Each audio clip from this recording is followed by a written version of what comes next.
Welcome to CSR centre. CSR online training Kannada ಚಾನೆಲ್ಗೆ ನಿಮ್ಮೆಲ್ಲರಿಗೂ ಸ್ವಾಗತ.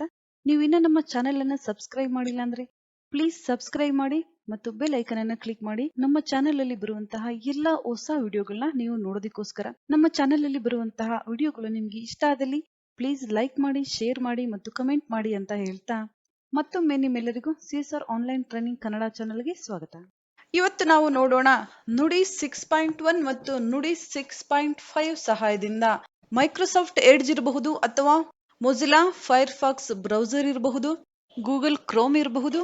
ನಾವು ಯಾವುದೇ ಇನ್ಫಾರ್ಮೇಶನ್ ಅನ್ನ ಸರ್ಚ್ ಮಾಡಬೇಕು ಅಥವಾ ನಾವಿಲ್ಲಿ ಟೈಪ್ ಮಾಡಬೇಕು ಅಂದಾಗ ಯಾವ ರೀತಿಯಾಗಿ ನಾವು ಮಾಡ್ಬೇಕಂತ ನೋಡೋಣ.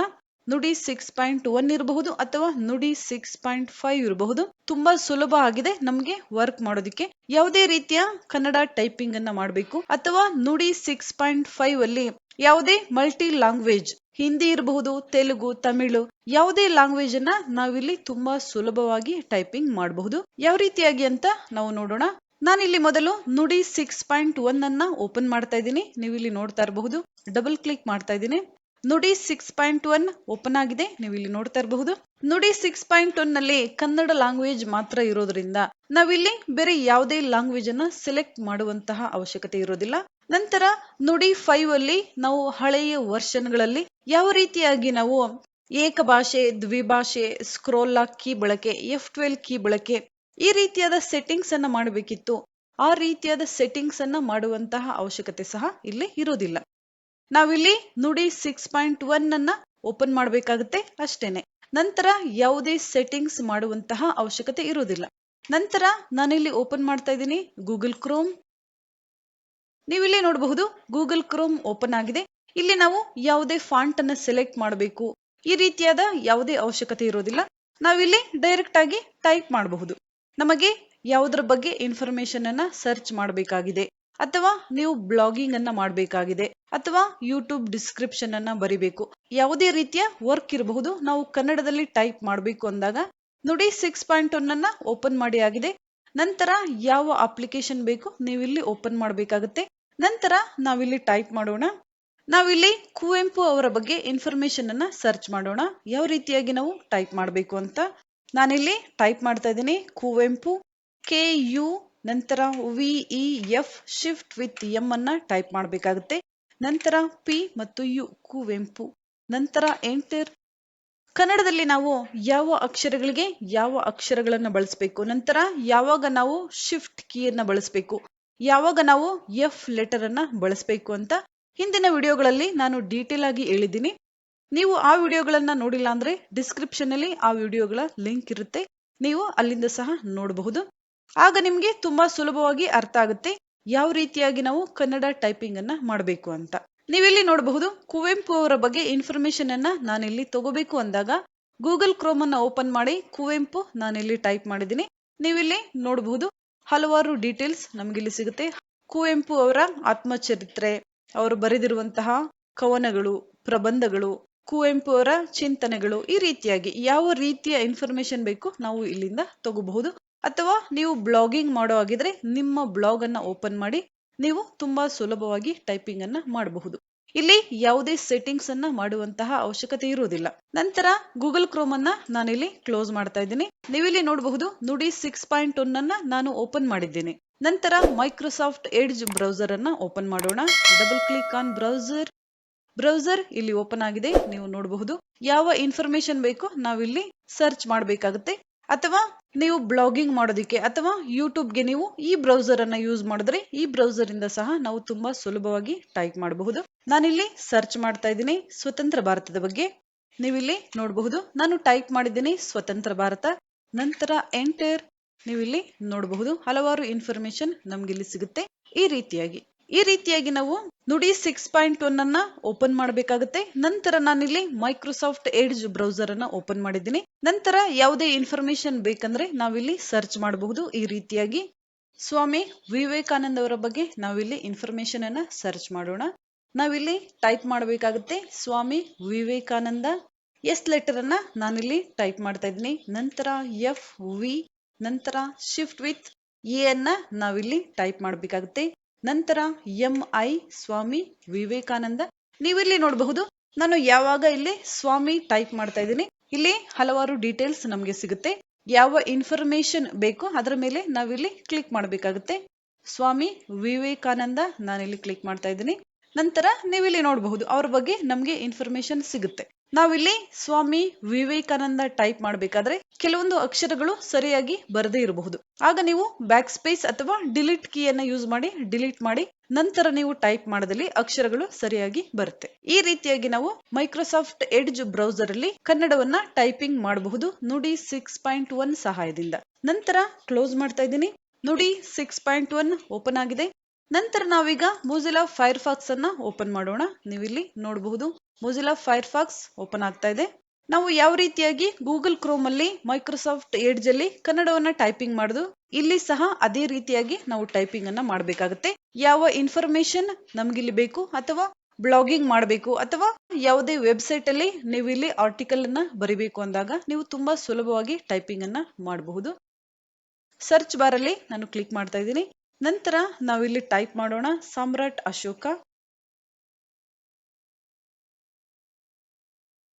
ಸಾಮ್ರಾಟ್ ಅಶೋಕ ನಾನಿಲ್ಲಿ ಟೈಪ್ ಮಾಡಿದ್ದೀನಿ, ನೀವು ನೋಡಬಹುದು. ನಂತರ ಎಂಟರ್, ನೀವಿಲ್ಲಿ ನೋಡಬಹುದು ಅವರ ಬಗ್ಗೆ ಇನ್ಫಾರ್ಮೇಶನ್ ನಮ್ಗಿಲ್ಲಿ ಸಿಗ್ತಾ ಇದೆ. ಈ ರೀತಿಯಾಗಿ ನಾವು ಮೊಜಿಲ್ಲಾ ಫೈರ್ಫಾಕ್ಸ್ ಅಲ್ಲೂ ಸಹ ತುಂಬಾ ಸುಲಭವಾಗಿ ಕನ್ನಡ ಟೈಪಿಂಗ್ ಅನ್ನ ಮಾಡಬಹುದು. ನಾವಿಲ್ಲಿ ಇಮೇಲ್ ಅಲ್ಲೂ ಸಹ ಕನ್ನಡ ಟೈಪಿಂಗ್ ಅನ್ನ ಯೂಸ್ ಮಾಡಬಹುದು. ಮೇಲ್ ಅನ್ನ ಓಪನ್ ಮಾಡಬೇಕಾಗುತ್ತೆ, ಗೂಗಲ್ ಮೇಲ್ ಅನ್ನ. ನಂತರ ನಾವು ಟೈಟಲ್ ಇರಬಹುದು ಅಥವಾ ಯಾವುದೇ ಡೀಟೇಲ್ಸ್ ಅನ್ನ ನಾವು ಬರಿಬೇಕು ಅಂದಾಗ ಕನ್ನಡದಲ್ಲಿ ಟೈಪಿಂಗ್ ಅನ್ನ ಮಾಡಬಹುದು. ನಂತರ ಮೊಜಿಲ್ಲಾ ಫೈರ್ಫಾಕ್ಸ್ ಅನ್ನ ಕ್ಲೋಸ್ ಮಾಡ್ತಾ ಇದ್ದೀನಿ. ನಂತರ ನಾವಿಲ್ಲಿ ಓಪನ್ ಮಾಡೋಣ ಇಂಟರ್ನೆಟ್ ಎಕ್ಸ್ಪ್ಲೋರರ್ ಬ್ರೌಸರ್. ನೀವು ಇಲ್ಲಿ ನೋಡಬಹುದು ಬ್ರೌಸರ್ ಓಪನ್ ಆಗಿದೆ. ನಂತರ ನಾವಿಲ್ಲಿ ಯಾವುದೇ ಡೀಟೇಲ್ಸ್ ಬೇಕಾದ್ರೂ ನಾವು ಇಲ್ಲಿಂದ ಸರ್ಚ್ ಮಾಡಬಹುದು. ನಾನಿಲ್ಲಿ ಟೈಪ್ ಮಾಡ್ತಾ ಇದ್ದೀನಿ ಸುಸ್ವಾಗತ. ನೀವಿಲ್ಲಿ ನೋಡಬಹುದು ಎಂಟರ್ ಮಾಡಿದ ನಂತರ ಹಲವಾರು ಇನ್ಫಾರ್ಮೇಶನ್ ನಮ್ಗಿಲ್ಲಿ ಸಿಗ್ತಾ ಇದೆ. ಈ ರೀತಿಯಾಗಿ ಯಾವುದೇ ಇನ್ಫಾರ್ಮೇಶನ್ ಅನ್ನ ನಾವು ಕನ್ನಡದಲ್ಲಿ ಸರ್ಚ್ ಮಾಡಬೇಕು ಅಥವಾ ಕನ್ನಡದಲ್ಲಿ ನಾವು ಯಾವುದೇ ಆರ್ಟಿಕಲ್ಸ್ ಅನ್ನ ಬರಿಬೇಕು ಅಥವಾ ವೆಬ್ಸೈಟ್ ಡಿಸೈನ್ ಅನ್ನ ಮಾಡಬೇಕು ಅಥವಾ ಬ್ಲಾಗಿಂಗ್ ಅನ್ನ ಮಾಡಬೇಕು ಅಂದಾಗ ಈ ರೀತಿಯಾಗಿ ನಾವು ನುಡಿ 6.1 ಸಹಾಯದಿಂದ ಕನ್ನಡ ಟೈಪಿಂಗ್ ಅನ್ನ ಮಾಡಬಹುದು. ಯಾವುದೇ ಬ್ರೌಸರ್ ಅಲ್ಲಿ ಯಾವುದೇ ಸೆಟ್ಟಿಂಗ್ಸ್ ಮಾಡುವಂತಹ ಅವಶ್ಯಕತೆ ಇಲ್ಲಿ ಇರೋದಿಲ್ಲ. ನುಡಿ 6.1 ಅನ್ನ ಓಪನ್ ಮಾಡಬೇಕಾಗುತ್ತೆ. ನಂತರ ನುಡಿ 6.1 ಅನ್ನ ನಾವಿಲ್ಲಿ ಕ್ಲೋಸ್ ಮಾಡಬಾರದು, ಆದ್ರೆ ಮಿನಿಮೈಸ್ ನಾವಿಲ್ಲಿ ಮಾಡಬಹುದು. ನುಡಿ 6.1 ಓಪನ್ ಇರಬೇಕಾಗುತ್ತೆ. ನಂತರ ಯಾವುದೇ ಅಪ್ಲಿಕೇಶನ್ ಇರಬಹುದು, ಯಾವುದೇ ಬ್ರೌಸರ್ ಇರಬಹುದು, ನೀವು ತುಂಬಾ ಸುಲಭವಾಗಿ ಕನ್ನಡ ಟೈಪಿಂಗ್ ಅನ್ನ ಮಾಡಬಹುದು. ನುಡಿ 6.1 ಇರಬಹುದು ಅಥವಾ ನುಡಿ 6.5 ಇರಬಹುದು. ಇಲ್ಲಿ ಯಾವುದೇ ಅಪ್ಲಿಕೇಶನ್ ಗಳಲ್ಲಿ ನಾವು ಯಾವುದೇ ಫಾಂಟ್ ಅನ್ನ ಸೆಲೆಕ್ಟ್ ಮಾಡುವಂತಹ ಅವಶ್ಯಕತೆ ಇರೋದಿಲ್ಲ. ನೀವು ಟೈಪ್ ಮಾಡಬೇಕಾಗುತ್ತೆ, ಡಿಫಾಲ್ಟ್ ಫಾಂಟ್ ಸೆಲೆಕ್ಷನ್ ಆಗುತ್ತೆ ಎಲ್ಲ ಅಪ್ಲಿಕೇಶನ್ ಗಳಲ್ಲಿ ಸಹ. MS ವರ್ಡ್ ಇರಬಹುದು, MS ಎಕ್ಸೆಲ್ ಇರಬಹುದು, power point, Photoshop, coral draw, ಯಾವುದೇ ಅಪ್ಲಿಕೇಶನ್ ಗಳಲ್ಲೂ ನಾವು ಫಾಂಟ್ ಅನ್ನ ಸೆಲೆಕ್ಟ್ ಮಾಡುವಂತಹ ಅವಶ್ಯಕತೆ ಇರೋದಿಲ್ಲ. ಡಿಫಾಲ್ಟ್ ಫಾಂಟ್ ಸೆಲೆಕ್ಟ್ ಆಗುತ್ತೆ. ನಿಮಗೆ ಫಾಂಟ್ ಡಿಸೈನ್ ಚೇಂಜ್ ಮಾಡಬೇಕು ಅಂದಾಗ ನೀವು ಚೇಂಜ್ ಮಾಡ್ಕೋಬೇಕಾಗುತ್ತೆ. ನಂತರ ನುಡಿ 6.1 ಅನ್ನ ನಾವಿಲ್ಲಿ ಕ್ಲೋಸ್ ಮಾಡೋಣ. ನಾನೀಗ ಓಪನ್ ಮಾಡ್ತಾ ಇದ್ದೀನಿ ನುಡಿ 6.5 ಮಲ್ಟಿ ಲ್ಯಾಂಗ್ವೇಜ್ ಸಾಫ್ಟ್ವೇರ್.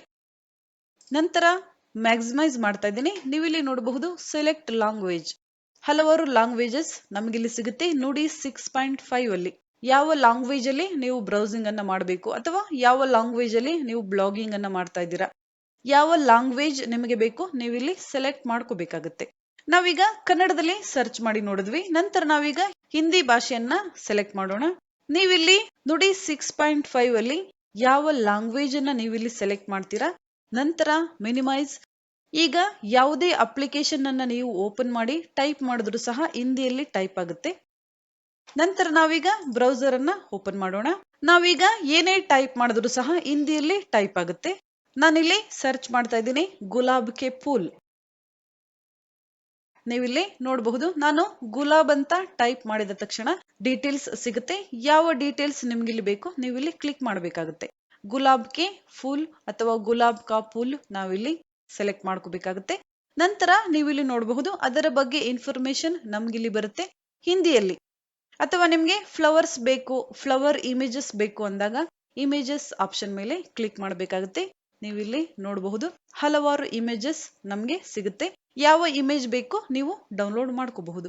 ಅಥವಾ ನಾನು ಮೊದಲೇ ಹೇಳಿದಾಗೆ ನೀವು ಬ್ಲಾಗಿಂಗ್ ಅನ್ನ ಮಾಡ್ತಾ ಇದ್ರೆ ಅಥವಾ ಯಾವುದೇ ಆರ್ಟಿಕಲ್ಸ್ ಅನ್ನ ಬರಿತಾ ಇದ್ರೆ ಈ ರೀತಿ ತುಂಬಾ ಸುಲಭವಾಗಿ ನಾವು ನುಡಿ 6.5 ಸಹಾಯದಿಂದ ಯಾವುದೇ ಬ್ರೌಸರ್ ಅಲ್ಲಿ ಹಿಂದಿಯನ್ನ ಟೈಪ್ ಮಾಡಬಹುದು ತುಂಬಾ ಸುಲಭವಾಗಿ. ನಂತರ ಕ್ಲೋಸ್ ಮಾಡ್ತಾ ಇದ್ದೀನಿ. ನಂತರ ನಾವೀಗ ಗೂಗಲ್ ಕ್ರೋಮ್ ಅನ್ನ ಓಪನ್ ಮಾಡಿ ನೋಡೋಣ.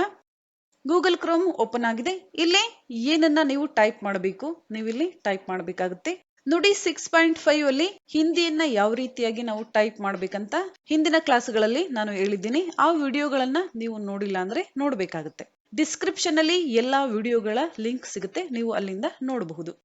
ನಾವಿಲ್ಲಿ ಸರ್ಚ್ ಮಾಡೋಣ ಗಾಂಧೀಜಿಯವರ ಬಗ್ಗೆ. ನಾವಿಲ್ಲಿ ಟೈಪ್ ಮಾಡಬೇಕಾಗುತ್ತೆ. ನೀವು ಇಲ್ಲಿ ನೋಡಬಹುದು, ನಾನು ಮಹಾ ಅಂತ ಟೈಪ್ ಮಾಡಿದ್ದೀನಿ ಅಷ್ಟೇನೆ. ನಮಗೆ ಇಲ್ಲಿ ಗಾಂಧೀಜಿ ಆಪ್ಷನ್ ಬರ್ತಾ ಇದೆ. ನಾನು ಇಲ್ಲಿ ಕ್ಲಿಕ್ ಮಾಡ್ತಾ ಇದ್ದೀನಿ. ನೀವು ಇಲ್ಲಿ ನೋಡಬಹುದು ಅವರ ಬಗ್ಗೆ ಇನ್ಫಾರ್ಮೇಶನ್ ನಮಗೆ ಇಲ್ಲಿ ಹಿಂದಿಯಲ್ಲಿ ಸಿಗುತ್ತೆ. ರೈಟ್ ಕ್ಲಿಕ್ ಮಾಡಿ ಓಪನ್ ಮಾಡ್ತಾ ಇದ್ದೀನಿ. ಗಾಂಧೀಜಿಯವರ ಬಗ್ಗೆ ವಿಕಿಪೀಡಿಯಾ ನೀವು ಇಲ್ಲಿ ನೋಡಬಹುದು. ಯಾವುದೇ ಇನ್ಫಾರ್ಮೇಶನ್ ಬೇಕಂದ್ರೆ ನಾವು ಇಲ್ಲಿಂದ ತಗೋಬಹುದು. ಅಥವಾ ನೀವು ಸಹ ಇದೇ ರೀತಿಯಾಗಿ ಯಾವುದೇ ಒಂದು ವಿಷಯದ ಬಗ್ಗೆ ಇರಬಹುದು ಅಥವಾ ಯಾರೊಬ್ಬರ ಬಗ್ಗೆ ವಿಕಿಪೀಡಿಯಾವನ್ನ ನೀವು ಇಲ್ಲಿ ಬರಿತಾ ಇದ್ದೀರಾ ಅಂದ್ರೂ ಸಹ ಈ ರೀತಿಯಾಗಿ ನಾವು ನುಡಿ 6.5 ಅನ್ನ ಓಪನ್ ಮಾಡಿ ಯಾವುದೇ ಬ್ರೌಸರ್ ಅನ್ನ ನಾವಿಲ್ಲಿ ಓಪನ್ ಮಾಡಿ ಹಿಂದಿಯನ್ನ ತುಂಬಾ ಸುಲಭವಾಗಿ ಟೈಪಿಂಗ್ ಅನ್ನ ಮಾಡಬಹುದು. ಅಷ್ಟೇ ಅಲ್ಲದೇನೆ ನಿಮಗೆ ಯಾವ ಲ್ಯಾಂಗ್ವೇಜ್ ಬೇಕು, ಯಾವ ಲ್ಯಾಂಗ್ವೇಜ್ ಅಲ್ಲಿ ನೀವು ಟೈಪ್ ಅನ್ನ ಮಾಡಬೇಕು ನುಡಿ 6.5 ಅಲ್ಲಿ ಸೆಲೆಕ್ಟ್ ಮಾಡ್ಕೋಬೇಕಾಗುತ್ತೆ ಇಲ್ಲಿಂದ. ನಂತರ ನಾವು ಯಾವ ಬ್ರೌಸರ್ ಬೇಕು ಓಪನ್ ಮಾಡಿ ಟೈಪ್ ಮಾಡಿದ್ರೆ ಆಯ್ತು. ನೀವು ಯಾವ ಲ್ಯಾಂಗ್ವೇಜ್ ಅನ್ನ ನುಡಿ 6.5 ಅಲ್ಲಿ ಸೆಲೆಕ್ಟ್ ಮಾಡಿರ್ತೀರಾ ಆ ಲ್ಯಾಂಗ್ವೇಜ್ ಅಲ್ಲಿ ಟೈಪ್ ಆಗುತ್ತೆ. ಈ ರೀತಿಯಾಗಿ ನಾವು ನುಡಿ 6.5 ಇರಬಹುದು ಅಥವಾ ನುಡಿ 6.1 ಸಹಾಯದಿಂದ ಯಾವುದೇ ಅಪ್ಲಿಕೇಶನ್ಗಳಲ್ಲಿ ತುಂಬಾ ಸುಲಭವಾಗಿ ಯಾವುದೇ ಲ್ಯಾಂಗ್ವೇಜ್ ಅಲ್ಲಿ ನಾವು ಟೈಪ್ ಮಾಡಬಹುದು.